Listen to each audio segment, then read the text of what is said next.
Sean, you're also dealing with a slightly buzzed Casey, so it's gonna be a good day. Oh, perfect. Yeah, wifey and I had 2 bottles, so it's gonna be. Oh, snap! Yeah, And toasty that's today, how my little guy. Casey was made. Hey, everybody, put 9 months on the clock. I'm just saying, Sean. Here we go.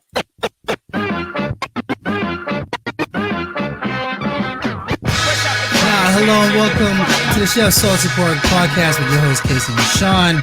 We're your weekly home for culinary news, insights, tech musings, and everything in between. Yes. You can also catch us recording and streaming on YouTube at Chef Salty Pork Podcast. Please like, comment, and subscribe to get up-to-date notifications of when we are broadcasting live, like right now. Right, meow. Sean, real quick, guess how much this little tin of saffron is? Off topic. Your firstborn child. Is it though? But can you remember how much these tins cost? I think we bought a couple at the restaurant, but I don't remember if we did or not. Couple hundred, if I'm not mistaken. $1.22. $1.22 is this little booger right here. I don't know. Maybe I feel like a strand or two of it in your rice. I feel like I'm about to show you some dime bags. Sean, that's $122 worth of saffron right there. But how much is it in Dogecoin? I mean, it's cents, right? So what? That's like a couple hundred shares maybe? Because it's like 34 cents right now. Wow, I can't do math. It fell that far? Fell that far. So here's the thing too, Sean. So I bought it at 64 cents, and I thought I was gonna go up to $1. Now I'm down about 800 or 900 something bucks right now. I'm not selling. I'm just saying if people are in the same boat, because I sold quite a bit and I gained quite a bit, but I am not selling, and so that sucker goes to that. But anyway, needless to the case, you don't go to the moon. You only go to the end of the block. Crypto is taking a dump. Even Bitcoin. Yo, did you see the Bitcoin price right now? Yeah, I mean, there's a lot of weird stuff happening with Bitcoin. I saw one clearinghouse was mistakenly depositing millions of dollars into people's wallets. It's just like, what is going on? I don't know what's going on, but all I know is it took a dump. Not a big deal. I wish I have 37 grand right now to buy one, but I don't. But Sean, did you get this too? I got a notification from my old company. Since we no longer work there, maybe I was out there earlier than you were. I got the notification that our 401k is now terminated. Did you get that notification? I did not. I did not. So maybe you get it soon. But I got the notification and I had to take my funds out in the next 3 months, and I did. I applied for the form, but just to make note, if you are going to roll over, I know this is like our kind of our catch up of the week, but if you are going to transfer your funds, your old 401k, which is a traditional, to a different IRA or whatever savings, you need to make sure it's a rollover account. That's the rollover IRA. I'm teaching you life right here, Sean. I did not know this. I opened a traditional, right? Oh no. They're like, we can't roll it over because it needs to be a rollover IRA. I'm like, great. Now I have money sitting, so I have to wait for that to complete. But nonetheless, Sean, how's your week? Let's just start with that. Oh yeah, my week's been pretty good. Yeah. So how was the first week? So yeah, I started my first week at unnamed company. Ooh. So far so good, man. Hell yeah, bro. I've definitely been received by everyone super duper well. Why can't I English right now? No, it's been in I'm the drunk one, Sean. Sort of drunk. Yeah, I am definitely not drunk. It's been an enlightening experience, working for a digital platform and working from home is completely different than, how you and I were working together, which was definitely not in home. and definitely not in digital fashion. We were working side by side, in the kitchens and in our offices. But and it's been a bit of an adjustment, but I see the promise for the future for what the company is providing, and the opportunity for me to kind of leverage my talent and the opportunity, man. I think it's gonna be pretty dope if this first week is any indication of what's to become. Yeah, I feel like I landed at a pretty good place. I mean, you were telling me about y'all have game nights. I'm like, what the fuck am I Yeah, missing yeah, about this? yeah. Like, what? Again, it's just it's very interesting to see how a company where no one is working in the same space, how they try to leverage that and build community in different ways. So yeah, one of which is a running game night where, from what I can see, people play like Among Us and some other stuff. Like I actually hopped in there for a couple of minutes the other night, and it was cool because these people are pretty cool and very welcoming. It was the first, despite the fact I play a lot of video games, it was the first time I played Among Us, and everyone was really cool about that as well. So I'm definitely looking forward to getting in there the next time they run, and hopefully staying alive a little bit longer. Yeah. Seems like a fun environment. Oh yeah. Fun environment, and staffed with people that are that need to be there. Oh, it feels like a dream. So before we get into the meat and potatoes of it, Sean, I just want to tell you about my week. It was a crap week, first of all. I'm sorry to hear that, bro. Yeah, man. So the way we programmed the show, if you've been listening to this, for everybody, you've noticed how I was displeased with how we were going, and I can spill some tea right now. I was displeased with the work environment. I briefly mentioned last week how there was some kind of issues that's arriving. Today, we're actually discussing why employees quit bosses, not their jobs. And it's actually a pretty high statistic. Sean, how do you feel about this? When I brought this up to you, what was your initial reaction to this topic that we're going to be talking about? Honestly, I was curious, and then that's just because I can say from my my personal career path and journey. Like, I've never quit anywhere. Okay.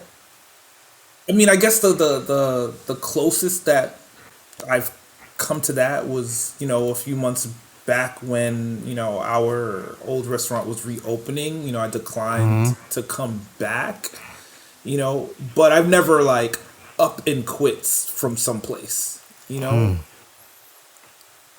It's So I was curious to see what the numbers were behind people's decisions when it comes to making those decisions in mass.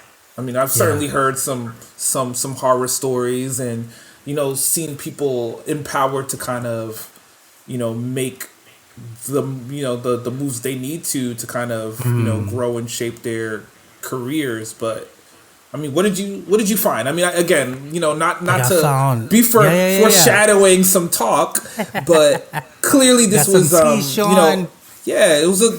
you proposed it, and I know it's kind of like personal to you, so yeah. Take me through this, man. Take me through it. So I'm gonna take you through some stuff. But before we do go, though, Sean, let me read you some quotes. Okay. From our past restaurant, some reviews. Now, granted, I'm not gonna show you that because I believe we're still in an NDA. I think it needs to be like 3 years after, like before we can physically say so where we used to work. However, Well, I mean, I can read it off right now. I'm gonna read it off screen. Obviously, I'm not gonna say. So let me help you help me. Are you reading this information from a public place, like let's say like Glassdoor? I am. I'm reading from Glassdoor. Okay. I'm reading it from Yelp. All right. Okay. I'm reading it from Open Table. So Okay. those locations. Okay. These are some reviews that All right. over and the these years. are not necessarily your opinions or my opinions. These but are not ours. indexable whatsoever. opinions that could be found on the internet. I just want to clarify I that. got you. Okay. Absolutely. All right. Not our words at all. I'm reading from someone else's review of our former restaurant.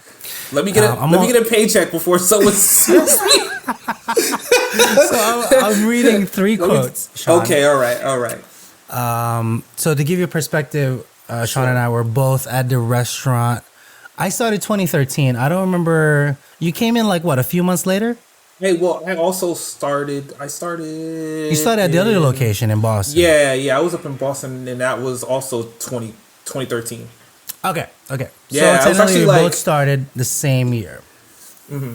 Right, but you were just at a different location before you came over here on stateside on ours. So this review, I'm going to read 3 quick reviews. Okay, this one is from 2014. Okay, July 2014, and this actually had a dish beforehand that we all loved. I'm not going to say the dish because you can just find us out where. But the gist of it is, for their anniversary, this is a couple, they decided to go on their date night for a vegan fair on their local restaurant, ours. I'm not going to say it. And it had some sort of box contraption. That's all I can say. Right? And then I'm going to quote, they packed the meal into a quart-sized container. And then they kind of... It's like, have you ever seen Guy Fieri's little nacho bucket thing? Have you seen that? Sure. Same principle, but we do it with, let's just say, some food items. I'm like being really vague here. And let's just say that they had a great time. So this is not necessarily verbatim on what they said, but they had a good time. Their review was positive. That was from 2014. Okay. All right. I'm going to read you 2 reviews from when we were there as chefs. And I think this is pretty good. 2019. Okay. Former dishwasher. It was hard to balance work and school. I didn't intend to work here too long, but decided to start working to make extra money, but injured my arm, was forced to quit. So that was one of their reviews. They gave us 2 stars for their experience. Okay. This was from 2016. This was when we were kitchen managers. Good money to be made. Horrible management. Oh, that hurts a little bit. This is a front of a house person, actually. I'm not going to read what they say from verbatim. However, what they say is, the worst part of the job, the management treated their employees with bias knowledge. So meaning if you're more friendly with the manager, they gave you more priority than just being non-biased, everybody equal throughout. Sure. Okay. So that's the one. And then finally, this is another one. They were saying how our location has been an institution for its fanfare. I almost said the food that we share. And we actually won several awards, like the Zagat Award, like 7 years running, for one of the best restaurants in the space to eat out to if you're in the area, in the northern New Jersey area. So some positive, some negative. Now we would actually, when we were talking about it before, we would actually get these reviews via our analytics. And we would actually see this not real time, but a week after you actually would see the review. We would again powwow together, but give you perspective on how and why some of the people kind of feel that way. And it's very important because as managers, we always want to be people-centric first, guest-centric, but specifically for our employees. It's not just all about the guest. I get it. We gotta take care of them because they pay our bills. However, it's the people that work for us that gets the entire place kind of moving and working as a machine, and everybody's making money, having a good time, right? So the most common when I researched this, Sean, the most common statistic is just about over 80%, and this was done, and I'm quoting, and this is actually from Indeed. This is their what you call that? This is their blog post. Over 80% of people, and this is taken from I think like a study group of 3,000. They're saying over 80% said it's not even about the pay. That's only 12% of people that said that why they quit their jobs, but it's about how their bosses treated them during their work at said environment. How do you feel about this? Well, I think that makes sense. I think that makes sense. I would think for the most part it wouldn't be about the pay why people quit, because for the most part when you walk into the door, you have an understanding of how much you're gonna get paid.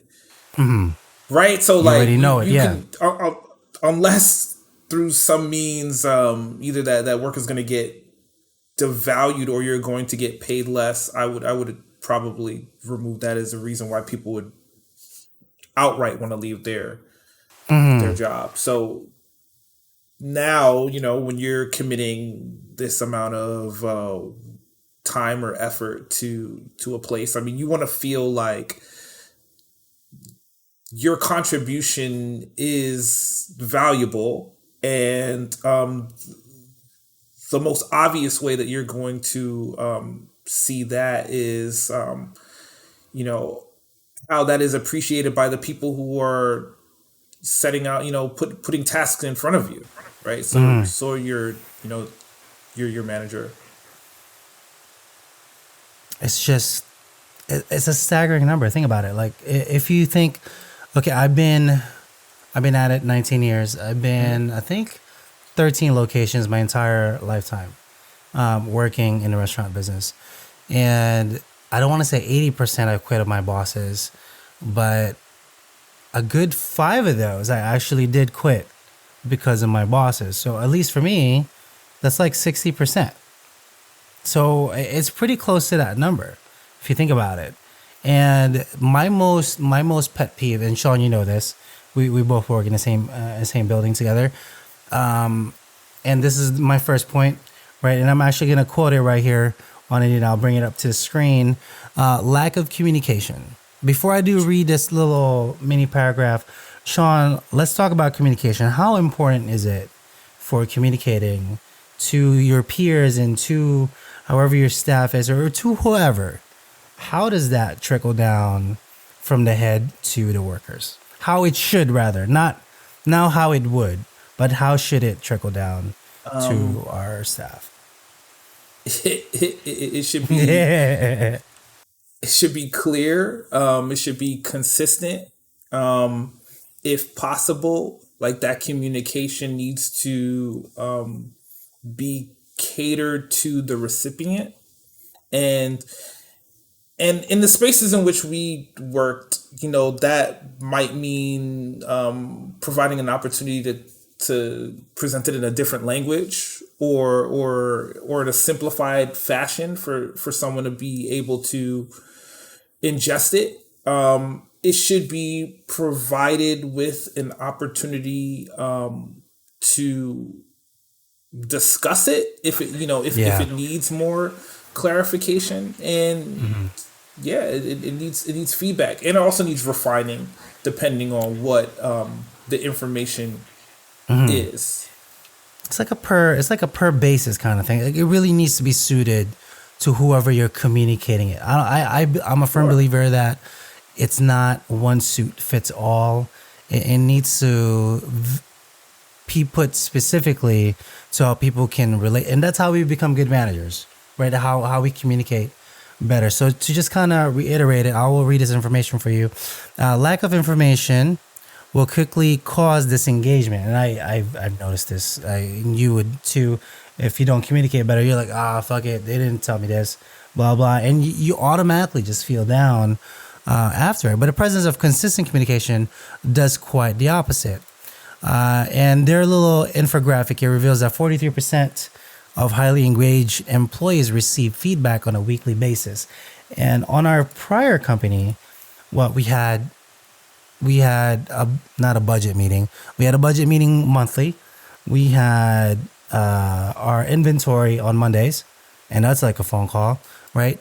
We had our Wednesday powwow, kind of, with our execs and our COs. And then anything in regards to like the weekend, if something was not communicated properly, there's an email right away. But that's how our company worked, and I appreciated that train of thought and that communication level all throughout. Well, How do you think? I think you're also you're also missing some stuff there too, because that's how information made its way into our building from Correct. From up on high.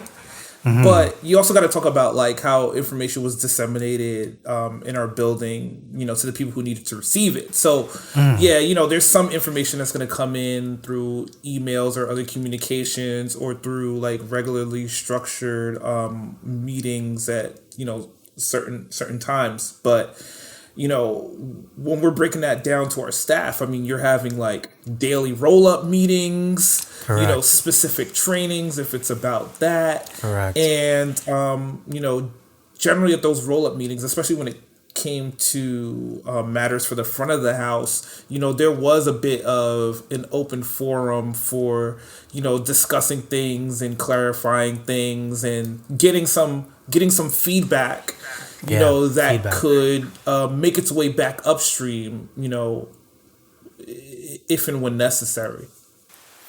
Do you think that form of open forum helps with a one-on-one kind of thing, or like everybody in the same space so everybody kind of knows what's happening kind of deal?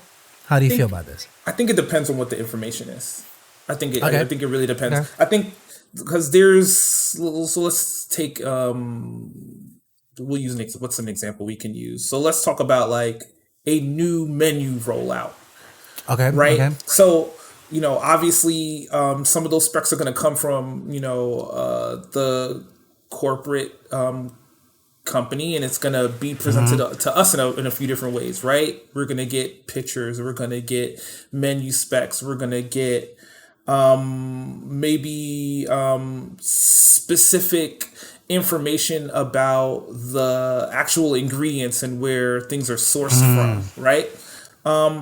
All of that information is important, but depending on where the information is going to go when it trickles down and filters to different parts of our restaurant, maybe it's not so important to highlight all of that depending on who's going to receive it. So, getting into the minutia about cooking temperatures is not necessarily going to be great for, let's say, a front of the house server.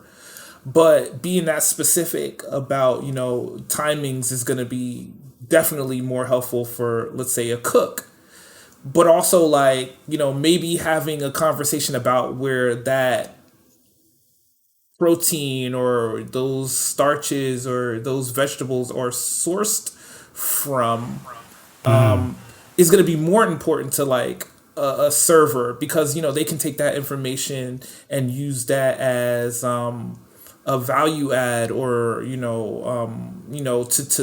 sell that item at the table, whereas someone who's cooking the food doesn't necessarily need to know that, hey, this specific food was wild caught as opposed to it not, unless it really does reflect in some way that they need to prepare the food, right? So, in that circumstance, you might say like, hey, no, this is wild caught, like it needs to be cooked to this particular internal temperature, to make sure that it's safe for consumption. That's another thing we'll talk about at some point, serve safe certificates, because I think it's important that people in management should take this class, even though it's monotonous. We've both taken it several dozen times already. I've taken it over, I think like 8 times, almost 9 times already. 6 of which was with our former company because they renew it every 3 years instead of 5. So it's like I was just like, why am I renewing this again? Like I don't understand, but I get the practices and they're a little more strict in some of the restrictions. Sure. Okay, so when we're talking about like how the information is trickled, but then how do you? There's another. Obviously, I have several articles in front of me. There was another article talking about before we even get the employees into our building, we need to already create the environment, but also in their first few weeks of being hired, we actually, as managers, to fine tune how we can picture where they're supposed to be or how they function. There should be repeat questions or like specific questions to kind of know how they function, right? So one of our, I think I've spoken quite a few or bits of him, Carl. I will use Carl as an example. One of our most colorful employees ever. Love you, Carl. To grace our periods. Love that guy. I actually called him today for some info. But anyway, Carl, extremely creative person, very well in taking information, but sometimes often forgets, right? So that's one of his strong suits and one of his down suits, and I cater to that responsibility of always reminding him, not talking down to him. It was like, hey, by the way, did you remember? And this is how you approach somebody in a different fashion instead of just like, hey, you forgot to do this. It's like, hey, Carl, did you remember that we were supposed to do X, Y, Z? And he responds well to that. And I've noticed that and I make note of it. Most of our other cooks, if you're just like, hey, where did this go? They're like, oh, I'm sorry, I forgot. That's how they respond better to you. So the follow-up question, Sean, show me some light here. So I'll read it to you right now. And this is from WC for Business, Whole Life Challenge. But these are some of the questions that they would ask before we hire employees. What are some favorite projects you've done at your previous job that you can tell me about? Sean, pretend you're the employee and I'm the employer. How would you answer this question? So I'm gonna. We're doing some role playing. We're doing employee. What are some of my favorite products that I've done at projects? That I've done at other jobs? And I'm interviewing to be a cook. Cool. All right. Well, I'm gonna talk about coming up with creative ways to set up and organize my prep station. And realizing what works for me and is in compliance. That saves time and makes these new efficiencies. Maybe I would talk about something along those lines as like a project beyond, just doing what the job probably calls for, which is chopping some lettuce or cutting up some lemons, right? But like. Yeah, maybe I would talk about that as an indication that, I'm interested in doing a bit more than, what you're bringing me in for, especially if it's going to empower me to do more while I'm there. Yeah.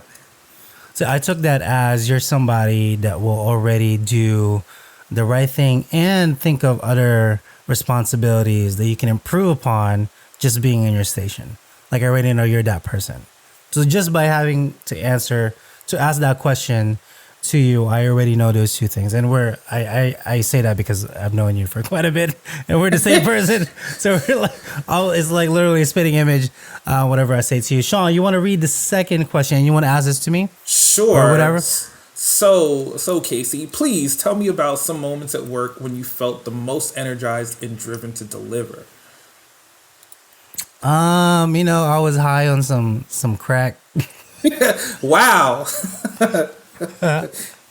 And I was just, I was so buzzed. I was just ready for everything. Now, disclaimer, I don't do any drugs. I'm not making fun of people doing it. I'm just trying to give an example. Sean, I'm so hardwired. I'm ready to work. 18 hours, nothing. I get that done. How do you feel about that answer to that question, Sean? I mean, are you scratching your neck while you're telling me? 'Cause, I I mean, am not. I'm like, hey, you know what I will say is, well, Casey, you won't be expected to work 18 hours here. But I'm glad to hear that you do find ways to stay energized and motivated. Unfortunately, you won't be able to do any crack on our premises. So that's a red flag, by the way. If you, yeah, we don't do that. But you can really get into somebody's brain by just asking some off questions. And my favorite to ask actually, what kind of passions do you like to fulfill outside of, like, what are your hobbies? Like, what do you do? And don't be just blunt about it. It's like, hey man, I noticed you're pretty tall. Do you play basketball, some football maybe? Play soccer, maybe some kind of sports, or maybe do you golf? I don't know. I think that's mad boring, but it kind of gives me into the mindset, like, what does this person do? Sure. And then that's actually how we both kind of connected. You played ball, I played ball. I'm like, oh my god, we're the same person. And then you're like, oh my god, have you heard about video games? I'm like, oh my god, that's like my life story. But yeah. I mean, I it. definitely think that line of questioning can give you some real insights about, you know, what makes that person tick. Because again, like, knowing your beyond those hobbies, like knowing what you like to get into outside of work definitely informs how your work ethic and your energy there. Like, I know you to be a very passionate and creative person, and it is definitely comes through whenever you're doing damn near anything. And like, I just don't want to, you know, sound like I'm gassing you up, but it's just true, right? Like, I can see in the way that you create your music, or make your art. It shows through in the way that, like, you present your food. Like, it's just true, and the care that comes with doing it well, and the pride you have in being able to express and show that. So, like, those things definitely work well in the environment in which we work, because, like, or we work, because to become an expert in that space requires the passion and the dedication, and also, like, the dexterity, you know. So I mean, that I know you're definitely gassing would. me up, but like, I feel the same I way mean, again, about it's you not too, that I'm not saying that, like, hey, if I were the head chef, or, you know, the hiring manager of a restaurant, that I would be screening people out that don't have those particular skills. But but I'd be raising an eyebrow, you know, for those people that do, because I know, like, how that could potentially, you know, be a benefit in that environment. Now, I believe we've both done it together, at least at one point, at the latter end of our career in that same restaurant, when we both interviewed people. But, like, how did you go about finding employees when you were the one interviewing them? What are some of the questions that you would ask them to kind of find and feel how they were going to function in our space? I mean, well, I'm gonna say, like, our last stint at that particular restaurant we were at together was definitely a different circumstance, you know, because, like, you know, I felt like we knew we were closing, you know, resources were dwindling, and we were hiring for need, and, you know, so it didn't feel like we had the breadth of candidates that maybe we might have had during some other periods of time. So I'll kind of talk about the restaurant, you know, that I worked at, to kind of answer this question. But so for there, you know, the questioning I was asking was about, like, how you're going to manage stress, just because I knew, like, the volume was significantly higher. You know, Correct. and I'd be trying to figure out questions about like, you know, how did you like to work? Did you like to work by yourself? Did you like to work in tandem? Like, you know, how in the past, how quickly have you been able to kind of pick up and adjust to new concepts? You know, and you know, the answers to those questions will kind of incline me to go one way or the other in the hiring process. I mean, obviously, you're taking into consideration, you know, someone's experience, but you know, just given the particulars of that other restaurant, like knowing how you're gonna deal with the volume, you know, it would definitely inform you about whether or not you'd be able to stick. But that's what I mean. Like you already understood what needs to be happening in your restaurant. You're fully aware of it. So you're asking specific questions to kind of gauge how they're going to perform in that specific space. And I think that's a skill that is not really necessarily taught. That is a learned skill from you adapting to different locations and stresses. Like I mentioned before, we make the amount that we make because we can handle more stress than most. As chefs, I believe that's a true statement, and everything else. But moving on, though, we should become leaders, not micromanagers. That's a tall glass. How do you feel about this? Because there's two ways about it. Some people do like the micromanaging, so they can keep track and be more on top of things. But for me, one of my pet peeves is like, hey, did you do this like 5 minutes ago? Like, bro, I told you I'm gonna take care of it. Do you not trust me, or are you just saying it because you need some kind of, or do you feel like you need to be in a pedestal? That I take not necessarily offense, but I get irked in my brain ever so slightly when somebody keeps it's like a jab at you, like a consistent flow. I'm like, bro, like it's gonna get handled. I promise you that. You should trust me on this. I've been at this for quite a while. It's kind of hurtful that you don't trust me on this. But again, the statement is become a leader, not a micromanager. How do you think we should go about this? I mean, personally, I don't like to be micromanaged. I mean, I like to get quality feedback, and correct. and sooner rather than later, so you can kind of adjust. But honestly, I feel like it's one of those things where, like, over time, hopefully you can engender that trust, right? And honestly, it also comes down to setting realistic expectations. If you're the manager with your staff, about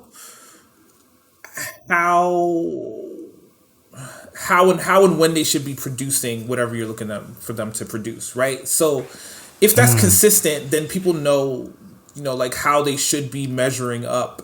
And if it's consistent, then I think they'll be more open to feedback on, how they can bridge the gap if they're not making it. Or also they're going to feel empowered to explain how they're working in ways to kind of exceed their production goal, if that's the measurement. But I think, again, like, you can be a leader in a few different ways, right? Like you can be a leader by showing by example, but depending on the structure of your organization, you might not be able to do that, right? Like, correct. Let's say if you're the union, you can't touch. Yeah, that's like if we can use, like, our former restaurant structure, right? Like if you're the GM of the restaurant, you can show your front of the house staff that they're supposed to treat the guests with a certain measure of hospitality, and they should have a certain measure of knowledge about the products that you're trying to sell, right? But the GM can't be expected to, like, be in the weeds at every table with every guest, taking every order, right? Like, at some point you need to empower your servers and your bartenders to be able to be competent to do that. And but that GM also needs to be able to kind of take a step back and assess where there are gaps, and then address it when possible.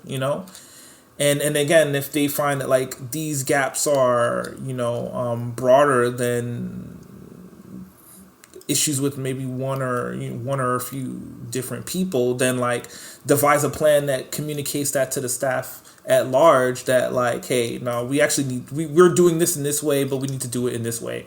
Or if we did this in this way, things could be better in X, Y, and Z ways, right? Like, you find definitely a way to correct and motivate and reward that positive behavior, even if it's not necessarily like, here is a token for your efforts. Again, you could just explain it like, hey, if you are more knowledgeable about the menu, you're going to be in a better position at the table to upsell. If you upsell, you're going to be in a better position to get better tips. If you get better tips, you're going to make more money. The restaurant makes more money. It provides more opportunity, and and then the snowball, kind of rolls from there. So leading up all to this, right? And I'll spill some tea in a final moment. But here's another article from Forbes.com. Actually, here are some of the things you should do instead to become a better manager. Because as we're talking, because we are two chefs, right? We've managed people, and you can even tell from if you call any of our staff, I can guarantee you right now, with 100% of my being, they will tell you, Casey and Sean really will work with you on the line. They don't talk down to you. They will help you, and they will get it done. Like, I think that's the 100% what they will say. There's no ill talk. There's no this or that. They could have done this better, or somebody back talks like this. Like, we are consistent all throughout, and we even let our cooks know every single day, this is how we function. This is how we're going to roll from day one. And this is what's going to be expected of us. As managers, I think that's the best, in my opinion, compliment. Even though they don't say it, I can definitely feel that they're like, I appreciate you for coming every day and showing up and always being consistent in what you are. So consistency is definitely a good one. But let me read some of this article right there. Share your style of management with your team. Like, be upfront, like what I just mentioned. A manager may come across pushy, but if they explain that they hold you in high regard. This is another one, accountability. And again, I'll take Carl, for example. I scheduled him primarily on Saturdays as a swing shift. Swing shifts are pretty hard because when they come in around 11 or maybe 11:30, they're helping us do the push for the line and also prepping for the nighttime, because Saturdays are busiest day. That's how we program them. But also doing other works like shucking, and sometimes being just on the line itself to push for expo, because sometimes Sean and I will do some business in the office really quickly to get some orders done or something for the last minute details, or we have to button up something that really needs a fast prep for anything in the line. But clear expectation and actually hold people accountability is another one. But it's also really helpful to let your team know the goals and objectives and benchmarks of what you need done right there and there. Again, communication is key to all this, and clear expectations and be consistent. I keep saying this because, Sean, here's a tea, right? So it's been 3 weeks. I've been not foreshadowing, but I've been just slowly declining my interest in my company because the communication is not there. Sean, can you guess why that communication is not there? You want me to guess or say it? Or you can say it, but like just. Because I know. Let's play devil's advocate. Let's kind of like pretend like you know what's happening on their end. Let's just say it. Let's give them benefit of the doubt. Let's just say you're the GM. Well, actually, you can't do that. I'll just say it. Yeah. So so the GM does not know what he's doing. Let's just say that. Okay, the information coming from high up does not translate well from the bottom. So, give you an example. Last week we have this thing on the weekends. On Saturday, this event that happens every week, and he lets us know literally Friday night what if that menu is, because we submit a menu on Tuesday, if that menu is approved or not, or whatever. There's no communication there whatsoever. So if it goes okay, cool. If it doesn't, we'll still push it because it's the menu we presented. And then afterwards, like Saturday night, I was like, oh, I didn't really want this menu. Like, what kind of communication is that? Like, you didn't tell us otherwise. Like, what is going on? So that's a consistent behavior for that GM. And then secondly, the owner is the same way. So how do we, how can I manage the store with no communication? And most specifically too, they like to spring on events last minute. And I have a pet peeve about this. I don't like the feeling of, oh, by the way, there's 100 people today. Okay. With what food am I going to serve them? Sean, this is like the most annoying feeling in the world when you don't have said food that's prepared and 100 people event is happening literally today. Okay. Well, who am I going to order this from? They're like, well, make it happen. Cool. I'll go to Restaurant Depot right now and try to make this happen in a span of 3 hours because you decided to spring on an event like this last minute. I hate this with a passion. I do not understand why they do this, but needless to say, today was my last day with that company. So I am no longer employed in this restaurant. Today's my last day. Not just myself, the exec is also gone. A couple of the cooks, the dishwasher, and the food and bev director because of this exact issue. One issue. One issue. I'll spill the tea in a little bit more in a little bit. But Sean, how do you feel about that little statement that I just made, though? Well, yeah, I mean, it's a clear communication breakdown. Obviously, I mean, considering the place at which you were working, I mean, it's not a traditional restaurant, right? Where like Correct. There's the expectation that anyone could walk through these doors, and you need to be, you need to set yourself up for success with the understanding of that. When it comes to producing and providing a hospitality experience for a known quantity, yeah, it's probably the easiest thing to do, right? So if right, like, hey, we've got an event on Saturday or Sunday or Thursday for 20 guests, 100 guests, 1,000 guests, right? Yeah. Then you can start to do all of the planning. You can gather the resources.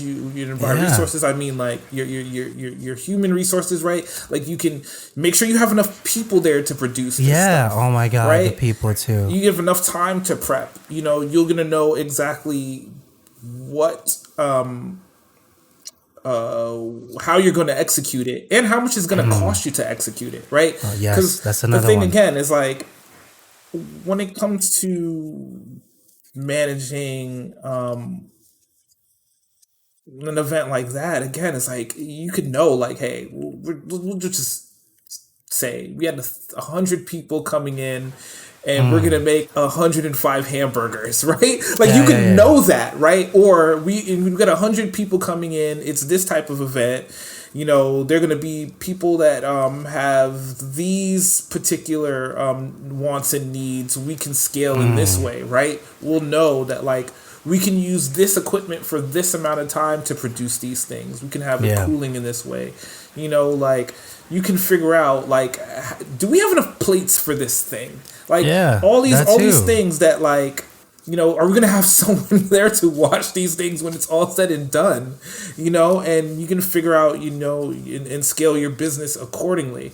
So, considering the nature of the establishment in which you were working and how from the outside looking in, it would seem that planning and providing events is central to that part of their business. It seems like a significant breakdown that they were not communicating this information as soon as possible.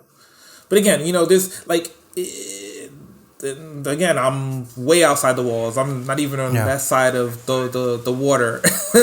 But yeah, it's just like, it's the reason why you would say, like, hey, if you're trying to have an event like this, we need to know about it X amount of time in advance. Yeah. You need to be able to deposit X amount of money in advance. So that, like, we know you're serious about doing this. Yeah. Because it's not about it's not as cheap as just making sure I got 105 hamburgers and 106 hamburger rolls, because one of them is gonna fall on the floor.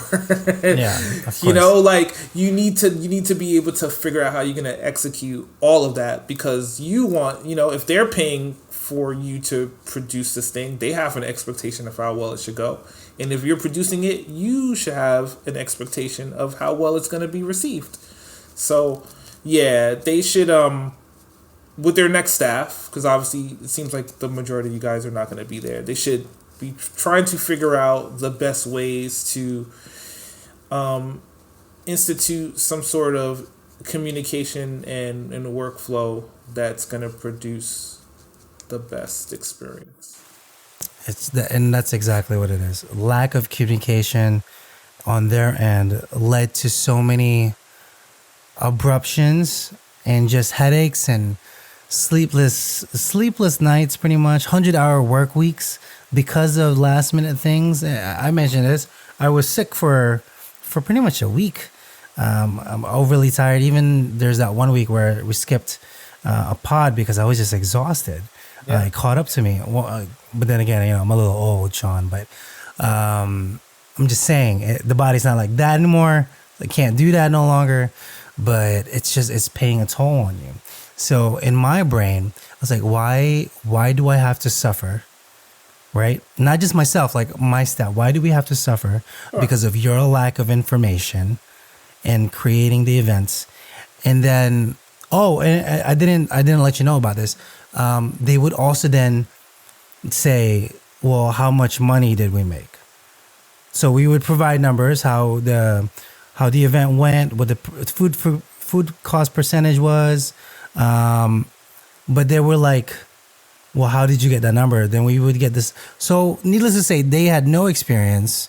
Nikki and myself were providing them with this experience that we've honed over the years. We're like, this is how you gauge an event. This is how this all gets broken down. You can't just make an event and be like, charge people, oh yeah, you just need to pay $35 when your food is going to cost you $72 per head. Does that make sense? So like we're at a loss already, sure, but you're programmed it for $35. Like that's not how that works. Sure. You need to understand both sides, and they don't want to understand it.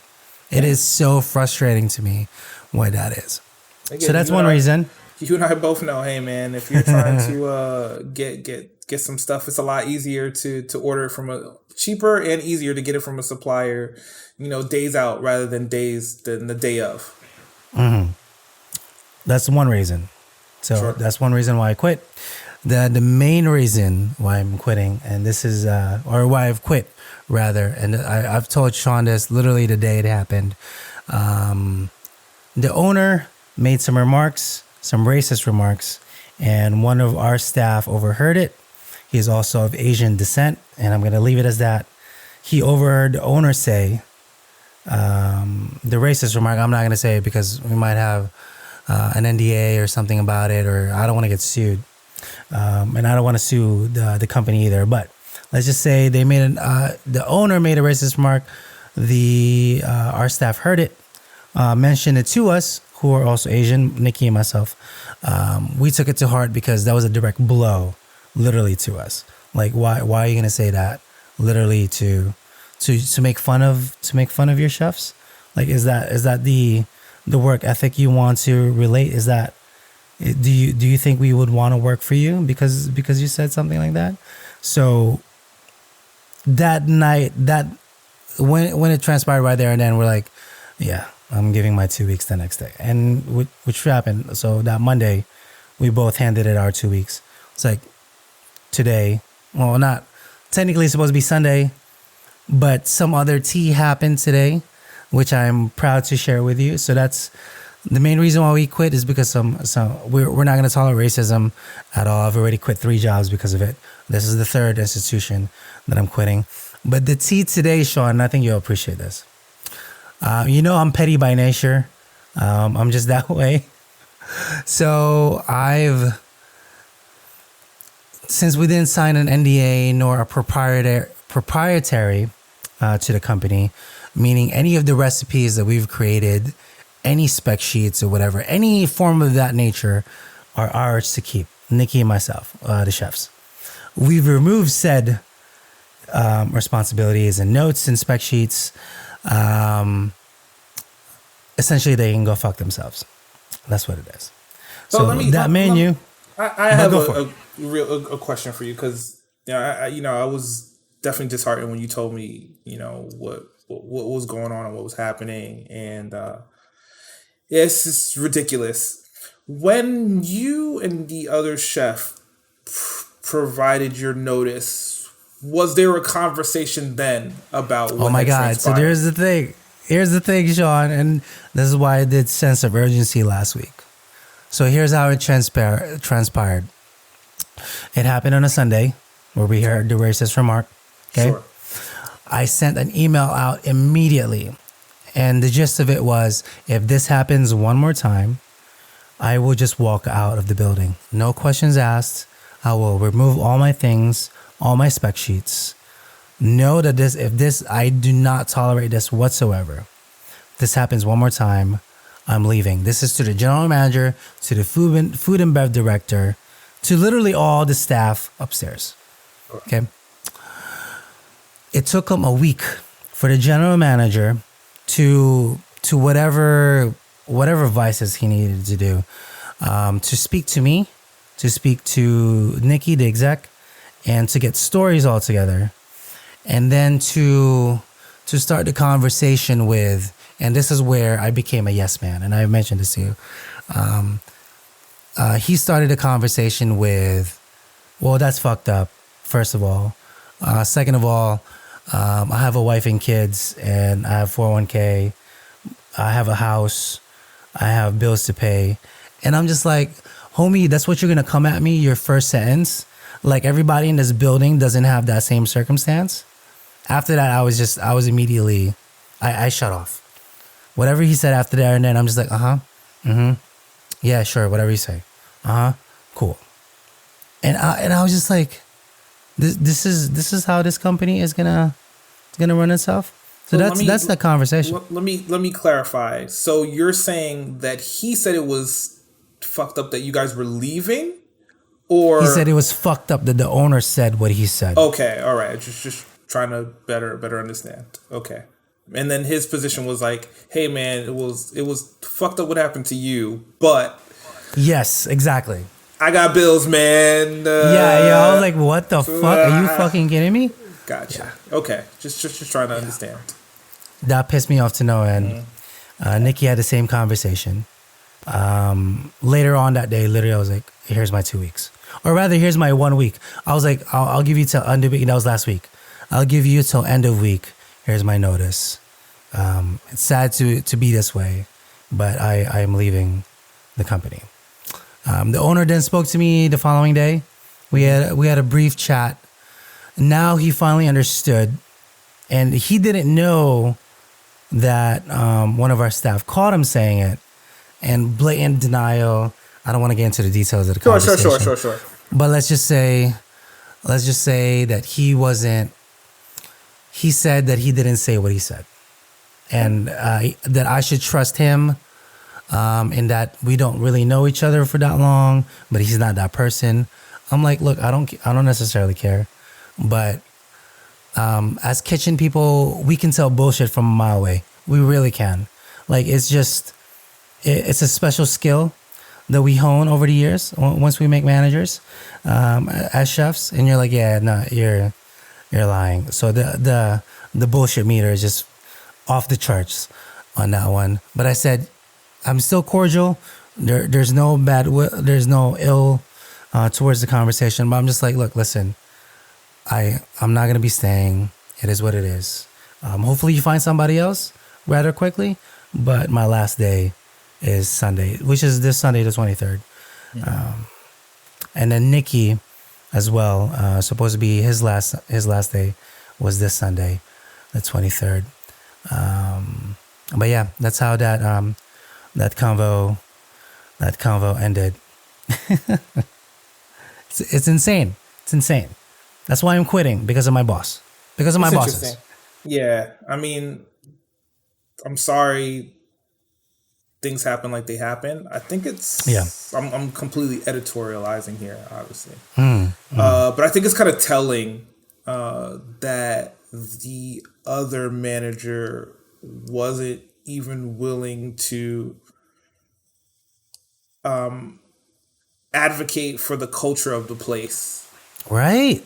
You know, like it didn't have our backs. Yeah. I mean, just even it's, you know, it's just like, because it's like when you take that, and you also take the owner's, you know, conversation that he had with you, which is like, yeah, you know, essentially, trust me, I'm not like that, right? But then, you know, the other manager's like, dude, yeah, probably was like that, but I'm not rocking the boat.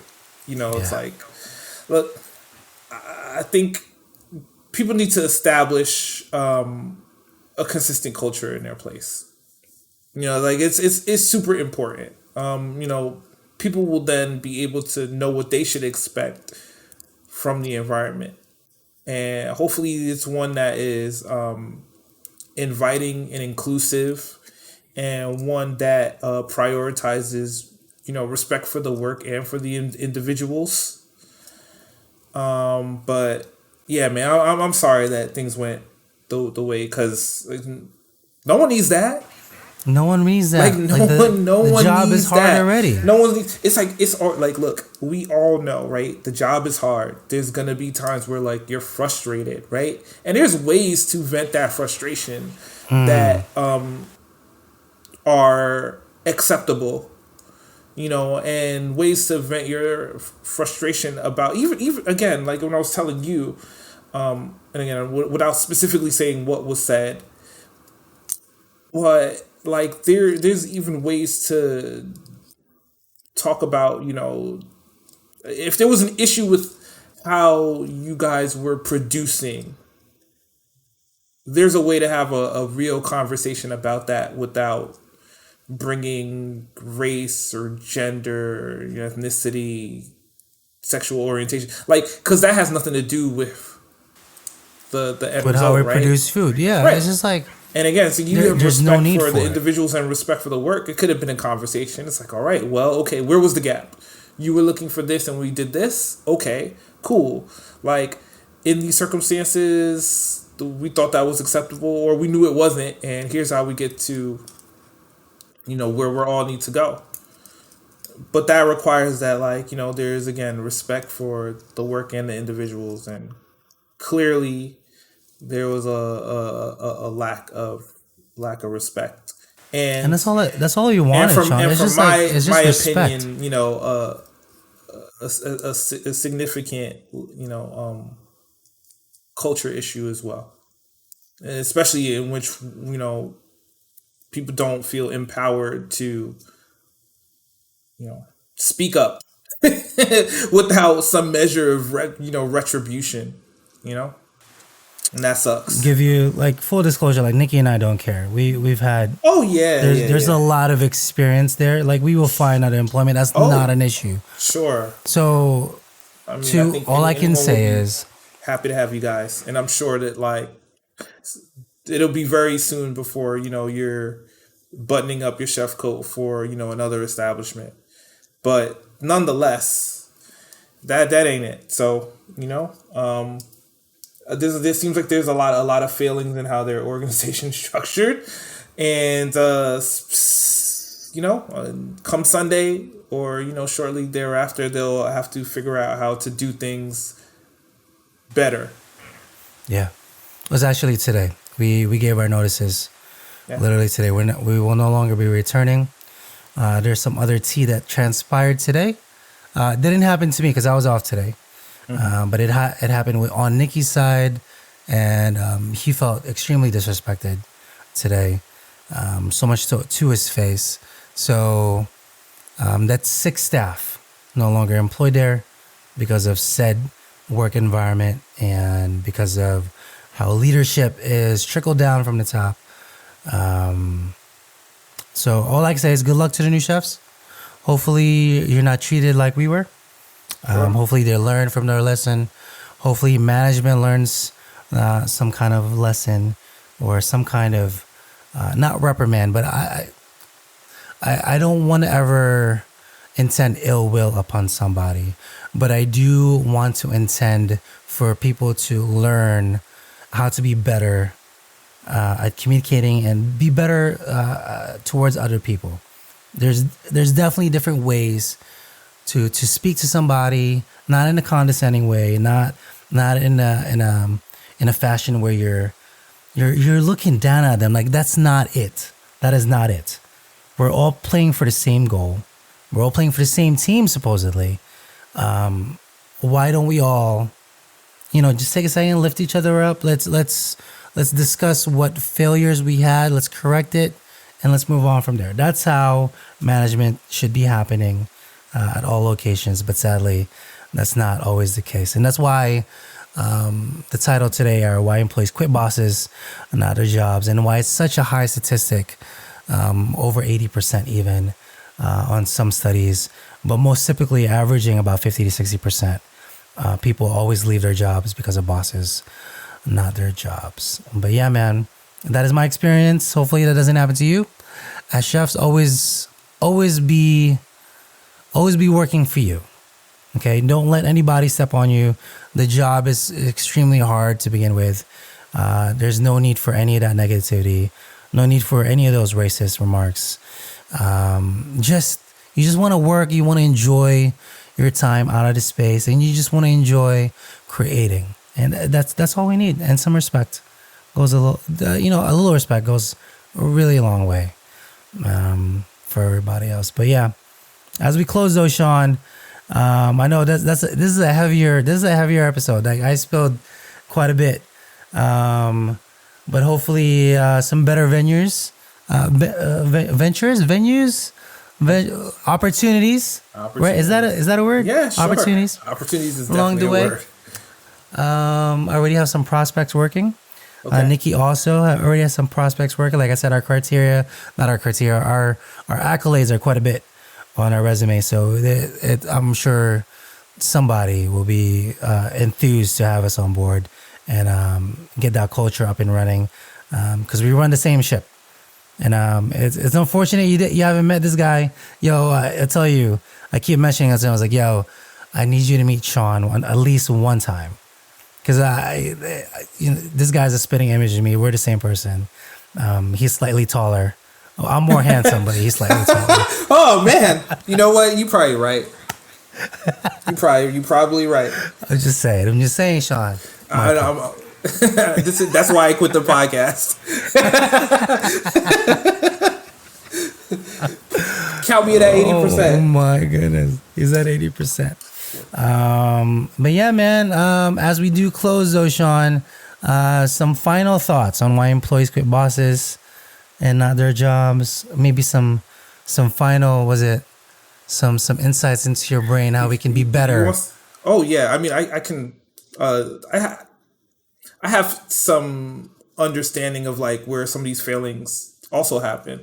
Part of the issue in a lot of organizations is that, people get moved into management out of necessity, but not necessarily because they have all of the management skills. So like you could find someone who was like an expert, I don't know, what's your best line cook, right?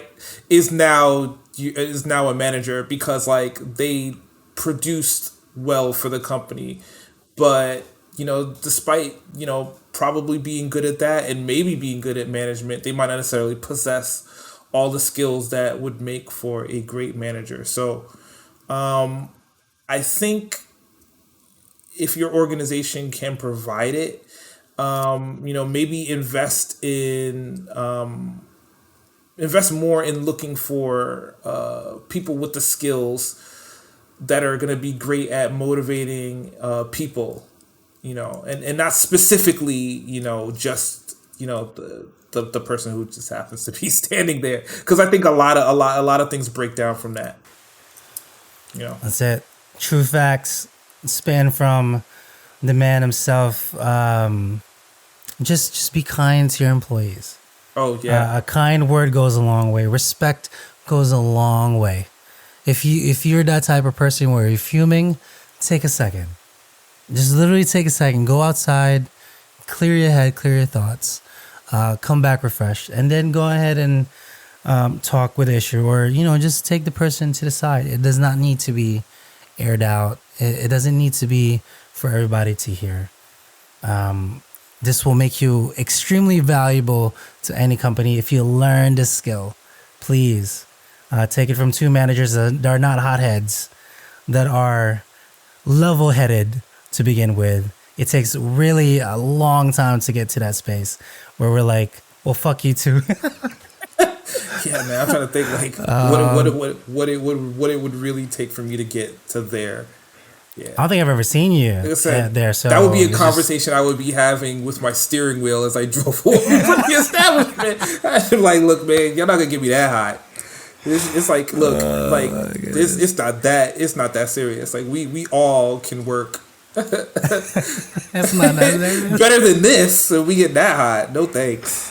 No thanks. It's just a burger. Again, why are we fucking around a burger? I'm up for the criticism, but calling someone out their name, there's no place for that. There's no place for that. As Sean was mentioning, your company's CEO listens to this. See, this is why Sean is your best hire right now. Man. I'm gassing this dude up. Oh boy, he's the best dude ever. Oh boy, clear communicator, handsome as fuck. Oh, well, now so okay, all right, you can count me out of that 80%. I'm back on. I was putting in my notice case. I'm drafting it right now. Okay, I got it. Like I mentioned, we are a video podcast first. It's a truly enjoyable experience if you do watch the both of us. In my opinion, like I said, we're both handsome in our own regards. The beautiful tan person right here and the darker complexion over there. And we're both just makes it, what, light caramel? Is that a thing? You know what? Maybe. Right. Maybe. Yeah, I want to say light caramel. If you get to watch the show, you get to see my collection of video game T-shirts. Today, Sean does rock quite a bit. Yeah, it's a Street Fighter edition. Yeah. So there we go. Oh my god, I want that shirt. I think my only Street Fighter shirt is the Blanco one. My tank. Okay. You saw me rock hard a bit, but I don't really have any other Street Fighter shirts. I really should get one. If anybody wants to send us one, I'll send you. I'll send you my address. I would love it if you do send any kind of merch. Sure. But other than that, like I was trying to mention, you can catch Sean at Twitter at MetroCardX. He does reply to you. I do not tweet me at all. If you have any questions or any feedback at all, please, we would love to hear some of your takes at AskChefSalty@gmail.com. And like I mentioned, it is a video podcast. This is live to everywhere else, but you can definitely check us out at YouTube, Chef Salty Pork Podcast. But other than that, ladies and gentlemen, have a good week. The only thing that's up, I forgot to do this. The only thing that's up in May is Labor Day weekend. Or Memorial Day. I'm sorry, Labor Day. Yeah. Memorial Day weekend. Sean, what are your plans for Memorial Day? That's how we're going to close this. Are we going to barbecue? Are we going to queue? I don't know. I don't know just yet. I gotta see what the parents want to do. Maybe we'll go up there and see them for. Oh, that's nice. Okay. For Memorial Day. I think I might just throw like a rib rack real quick. Just let it stew for like 6 hours or something. Just that's it. Not crazy. Or maybe a brisket. I don't know. We'll see. Maybe a brisket. But no, rib. Definitely do ribs. Definitely do ribs. Yeah. Other than that, Peace out, internet.